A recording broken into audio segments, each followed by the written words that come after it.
So this girl has a best friend called Dora.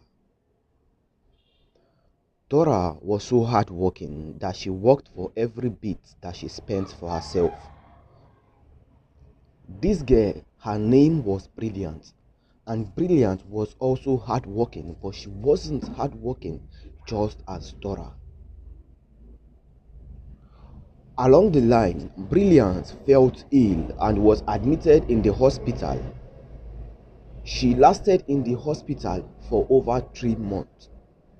And she began laying complaint to Dora, saying that her money is almost finished and she wouldn't have money to pay the hospital bills. Dora had no option. She went to the bank, get some loan, and help Brilliant settle the hospital bills. Pending when she recover, she would be able to pay back the money spent on her bills.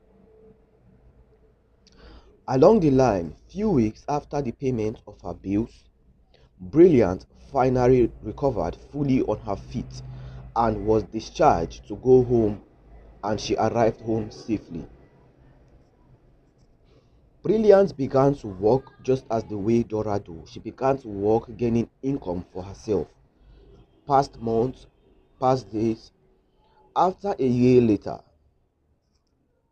Brilliant and Dora began having few conversations, laughing, gisting just as best friends do. And they began to bring back the past memories, and they began to say, Dora, I remember this day, I remember that day. And Dora mistakenly brought back when Brilliant was so ill that she had to go to the bank and get some loan to settle her bills. She told Brilliant that, do you remember when you were ill? I would not lie to you, I was crying, I was praying because I am not ready to lose you. And Brilliant laughed and said, hey, yeah, that is kind of you. And Dora made a statement saying that the money I used to spend on your bills, would you like to pay me back? She asked Brilliant a question. And Brilliant smiled and said, yes, I will pay you back. Don't worry. Don't you trust me? And Dora said, I trust you. That is why I have not asked you. Going home, Brilliant began to panic on herself, saying, why will Dora ask her for that money? And she began to plan to unlife Dora. She began to plan to unlife Dora just for her not to pay the debt